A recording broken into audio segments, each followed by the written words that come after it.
Special called Finance and Administration and Economic Development Committee meeting to order. It is Wednesday, July 26th. If everyone could stand for the Pledge of Allegiance.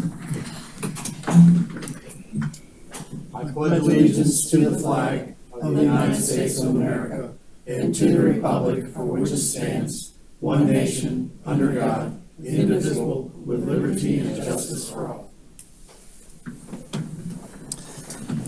Our public notification of this meeting has been published, posted, and distributed in compliance with the South Carolina Freedom of Information Act. Ask for someone to approve our agenda. I'll make the motion. I'll second. Thank you very much. Any discussion on the agenda? No. Seeing no discussion, we will approve this without objection. Is there any objection to the agenda? Seeing no objection, the agenda has been approved. This is a time when each meeting we allow citizens comment. Is there anyone from the audience or online that would like to comment?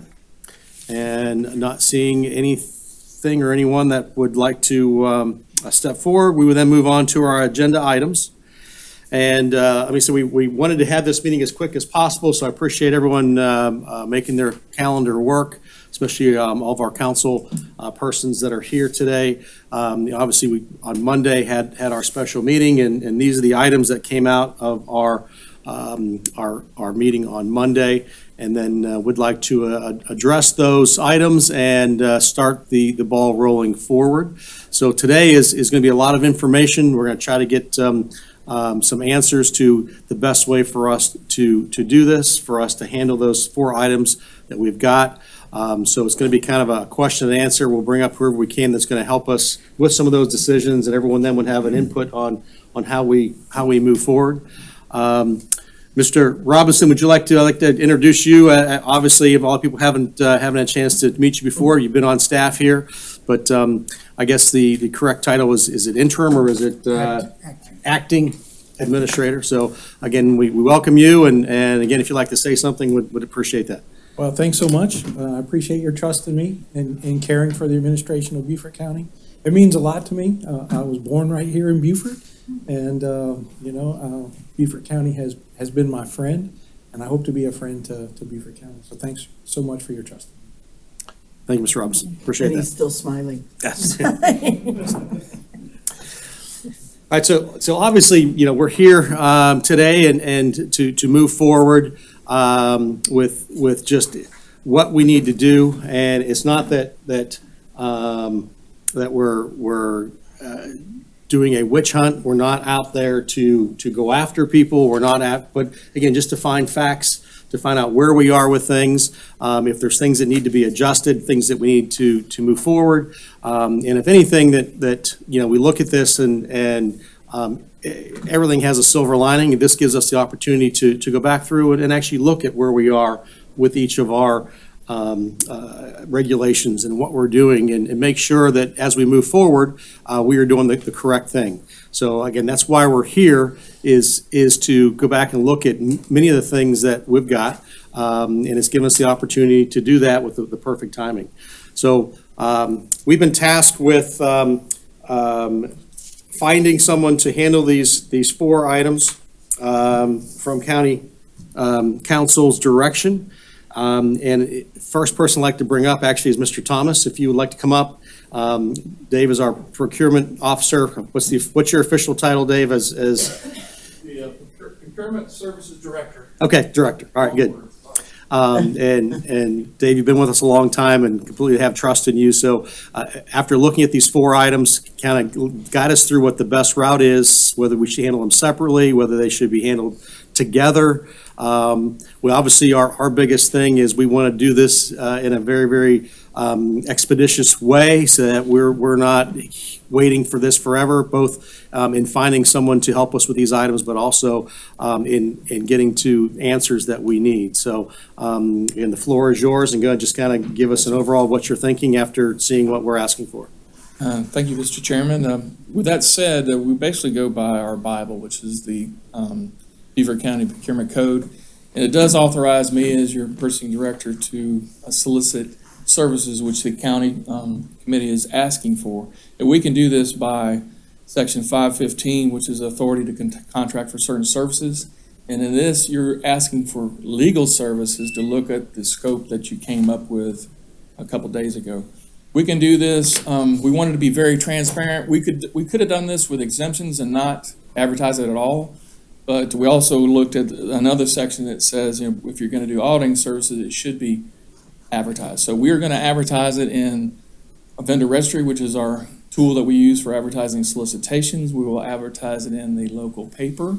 We'll advertise in the state paper, and I've worked with our legal counsel. We're going to advertise it in the legal electronic review as asking for services in line with the scope. And I'll be working with our legal counsel to put together an RFQ.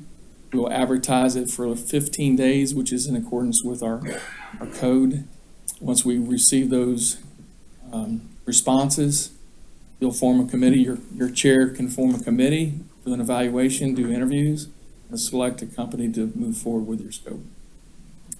So if we have a company that responds to that, do we have to wait the 15 days, or can we start to interview people that as No, soon as we we? can put a date on it where we'll advertise it for 15 days. Okay. Once we receive it, they have to put in their response in 15 days.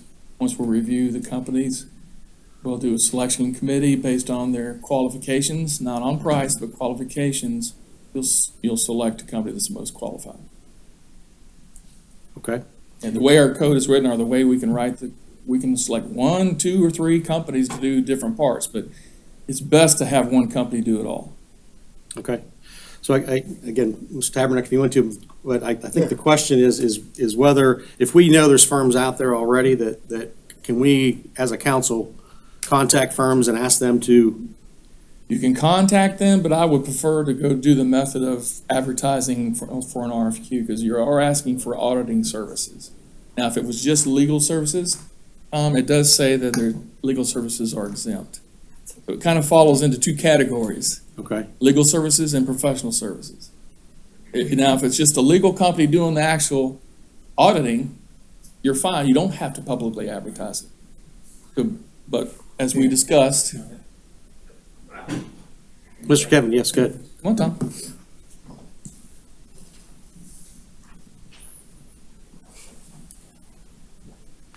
So, as I understand what council has asked us to do, going through those 4 motions, it wants these various things investigated. Let me get my notes. It wants these 4 areas investigated. It's purchases by the county from January 1st, 2023 to the present, contract for professional services, January 1st, 2023 to the present, review of the procurement code, and an audit of the P-card system, right?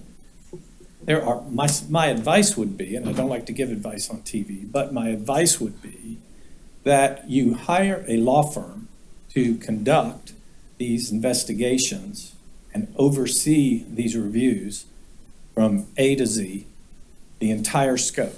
And there are law firms in the state, there are large law firms in the state that do this kind of stuff. I mentioned one in executive session the other day. I've heard from others. These are really, really big law firms. And these are firms that have experience in conducting investigations at the request of governmental entities into procedures that have gone on in those entities. And these law firms are capable of retaining other vendors to assist them as they deem necessary in conducting their investigations. So for instance, if we were to hire a very large law firm, they would probably throw 3, maybe 4 lawyers, 1 partner, probably several associates at these tasks. They would probably investigate these tasks contemporaneously, all at the same time. They may decide that they need to hire a forensic accountant. They may decide they need to hire a detective.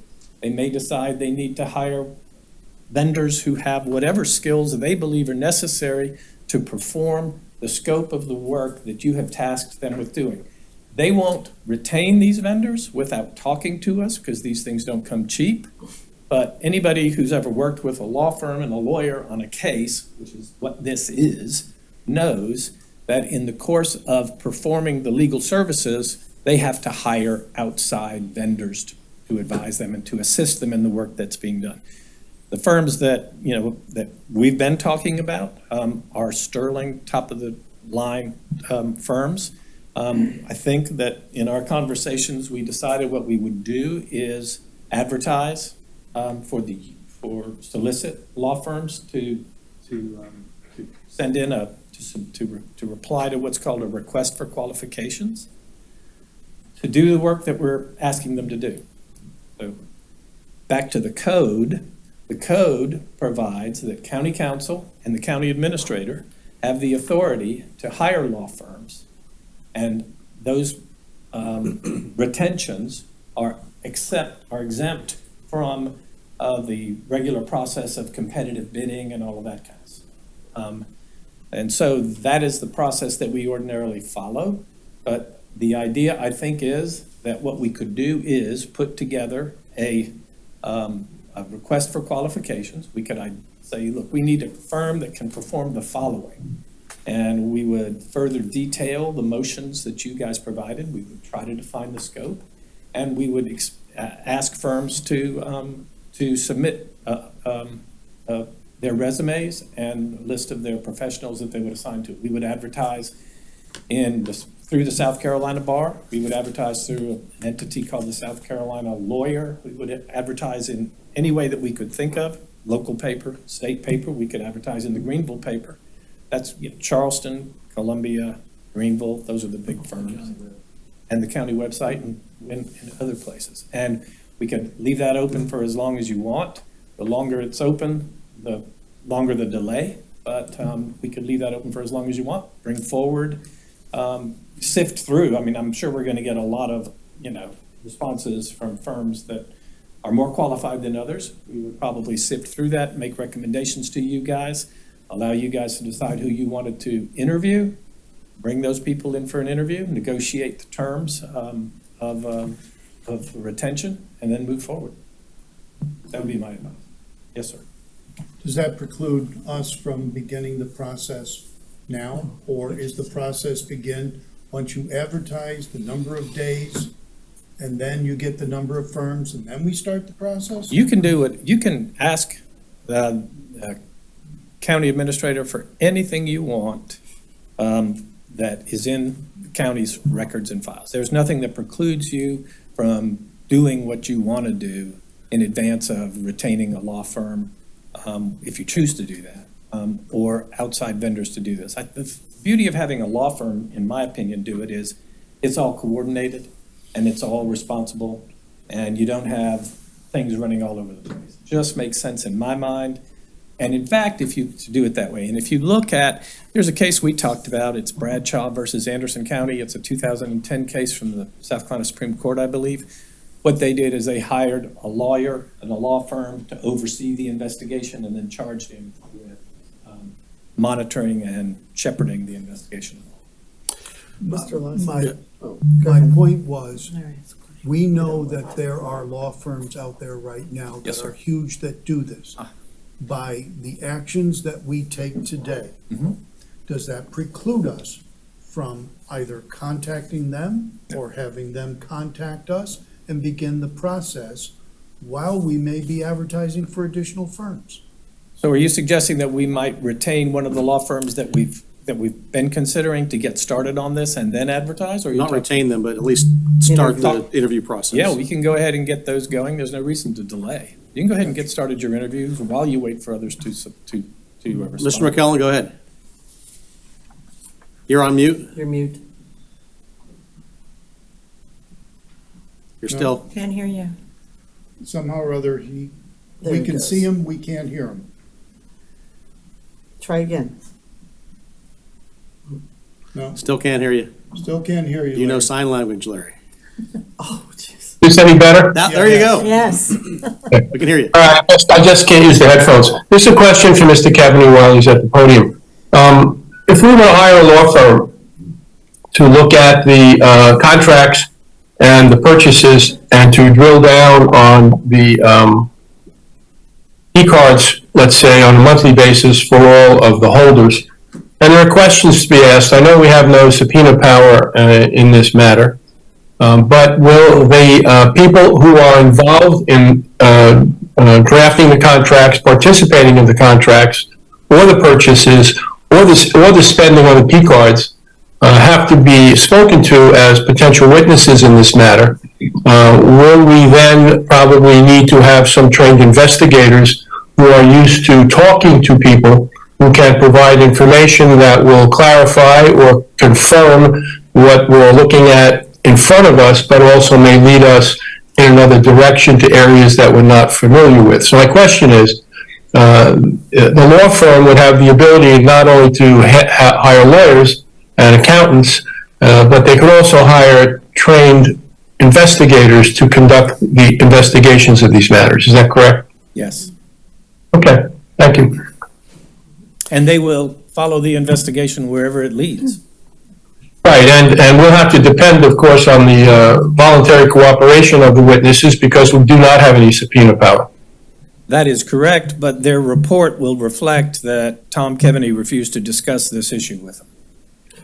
With regard to that position that you've just taken, do you have any obligations as an employee of the county to cooperate in an administrative hearing? I don't know that you do, off the top of my head. It's something you and I discussed once before, but I haven't had a chance to look into it. I don't know that we can compel employees to submit to interviews. I don't know that we can do that, but I can find the answer for you. Thank you very much.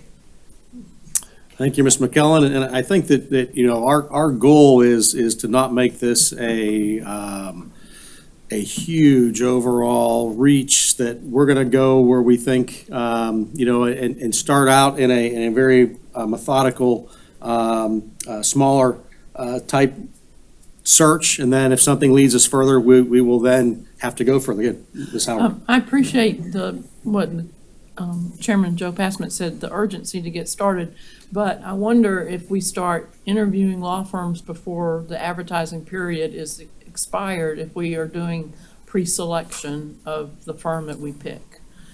So I would urge us not to do any interviews of the firms until the 15 days is up, and then be ready to go. Totally your decision. That's my only concern. If we start interviewing law firms, I don't think that might be perceived as pre-selection. On the other hand, it gets those interviews over with. Yeah. Well, it depends on, you know, if we only have 4 submit after 15 days. So anyway, I don't know.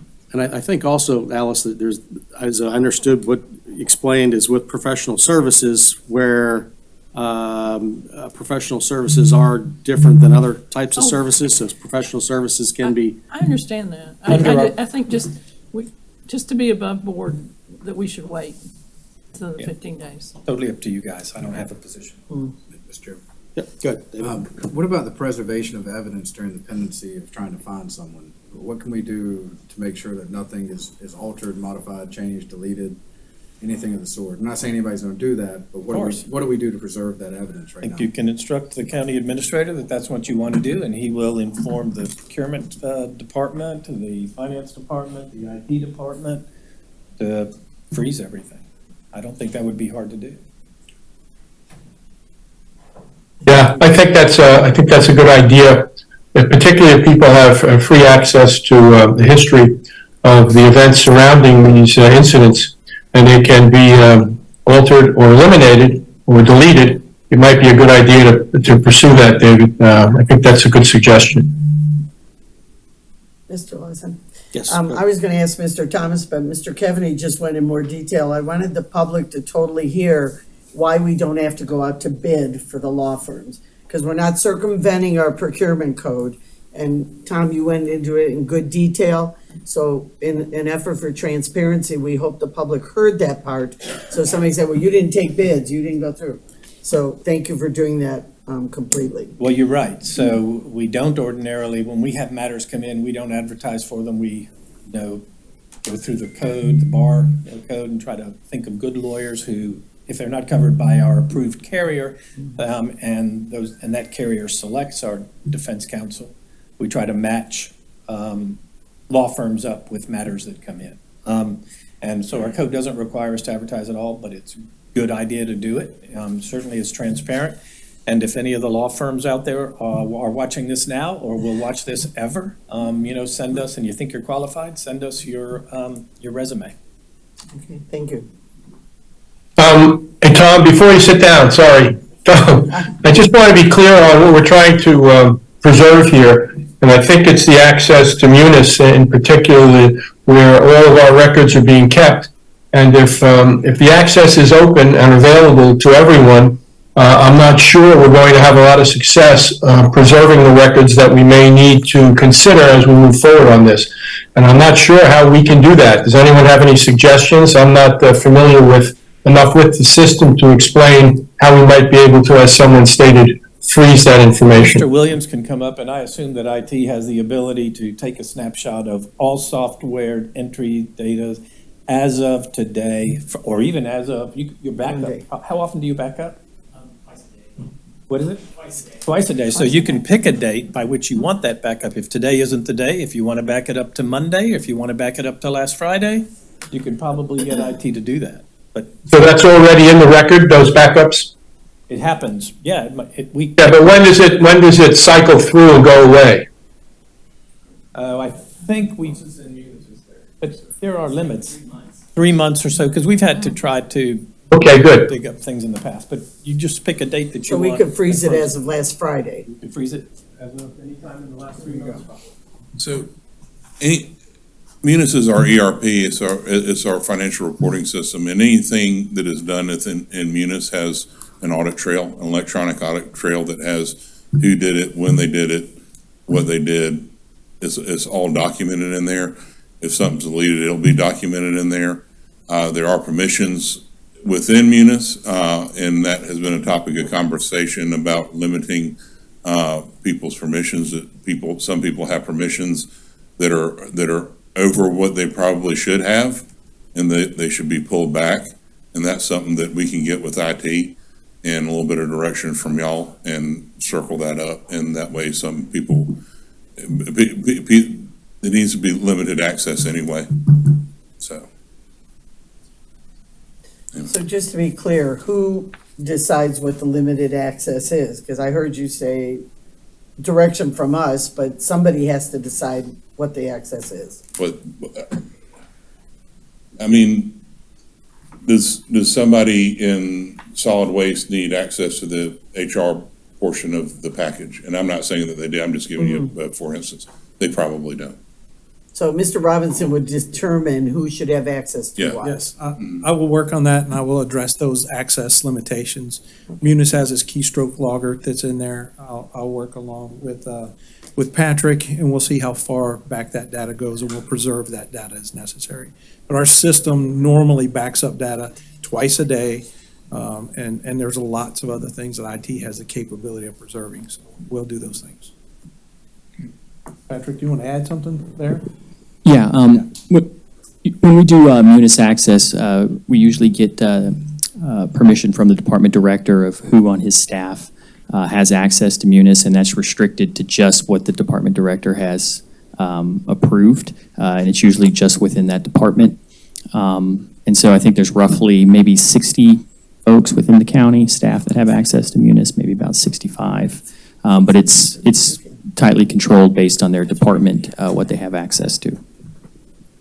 I had another question. Yep, that's all good. For Mr. Thomas, is 15 days or calendar days for advertising? Yes, ma'am. So, and you have to still prepare the RFQ no matter what we do, so, okay. That is correct. So, Ms. Howard,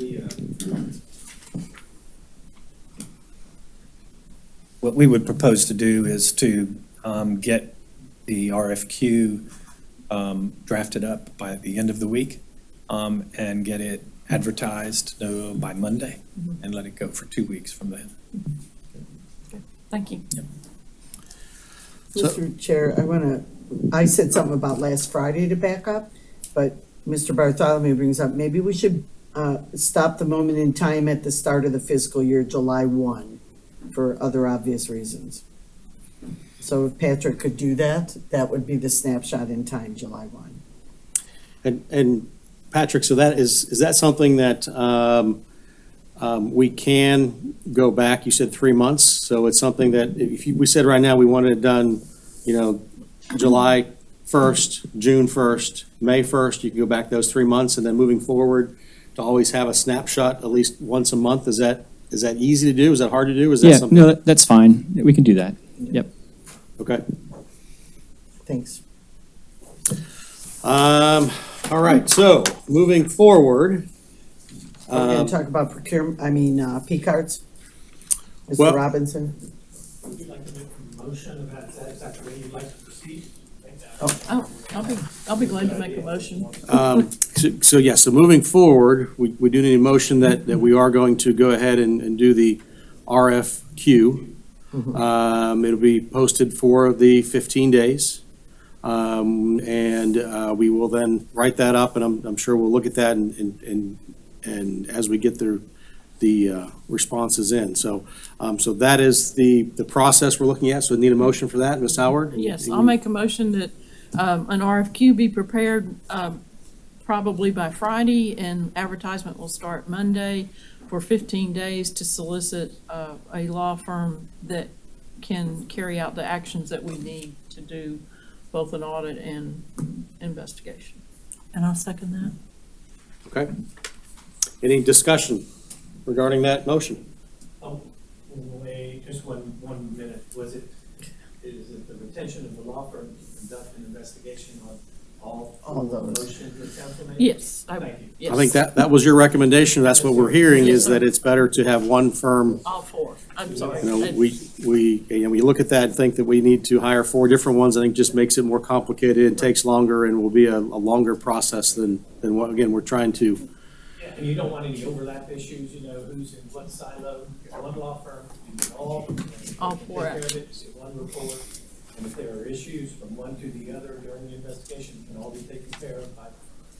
Do we need a budget amendment? Do I need to amend that?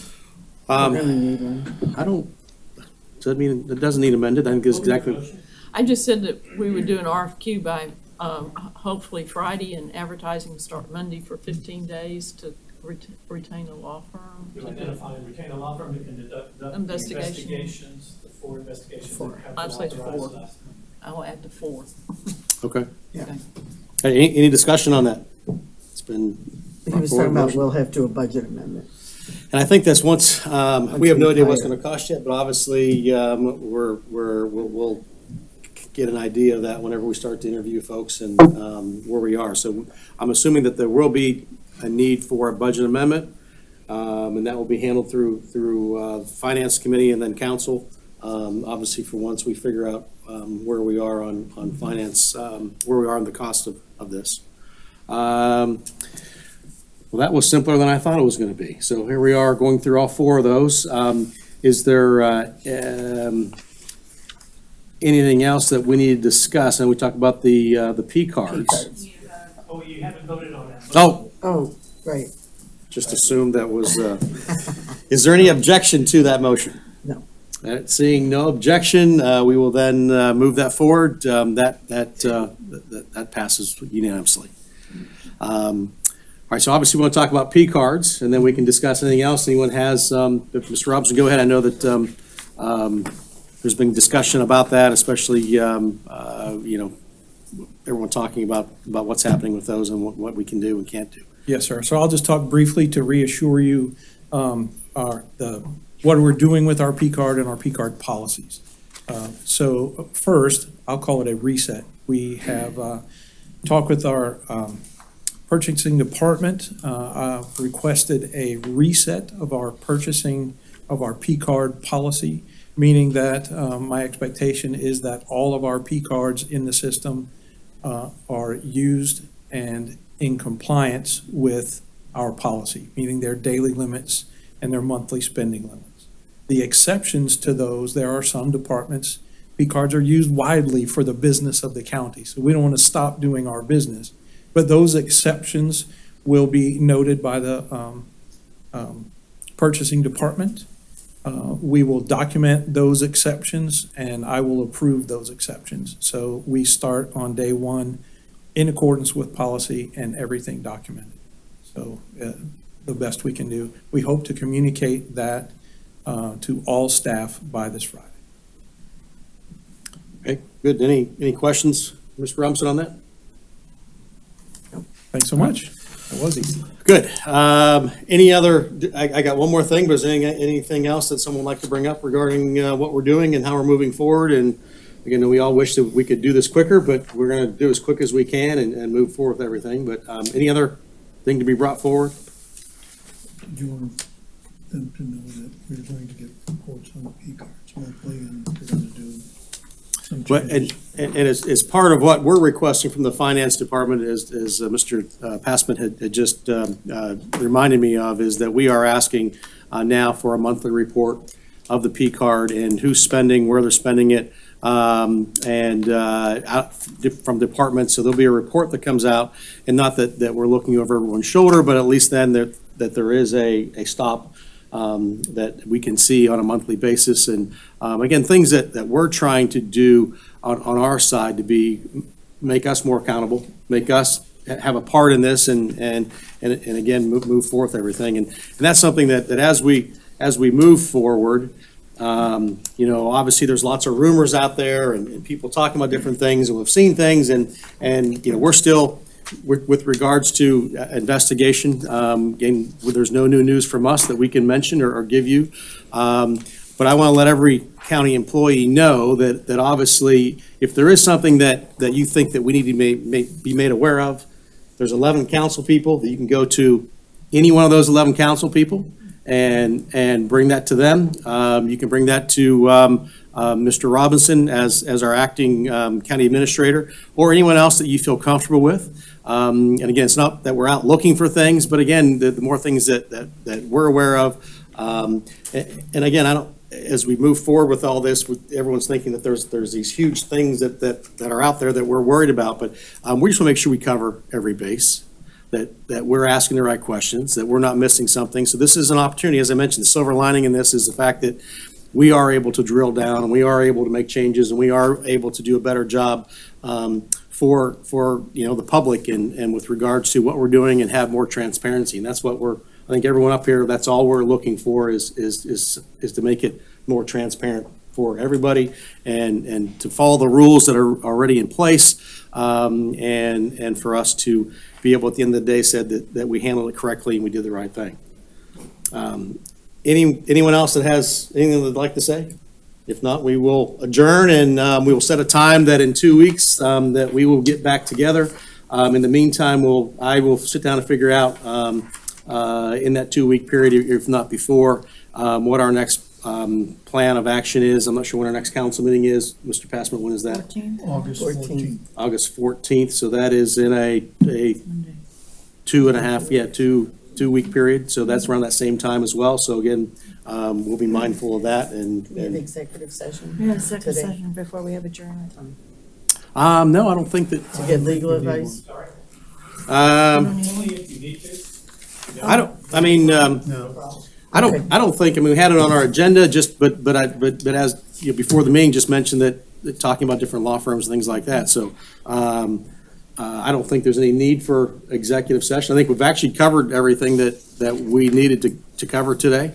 There's nothing that, is needed for executive session. So, I think, we are adjourned. So, thank you all for coming. Appreciate it. Thank you very much. We're adjourned.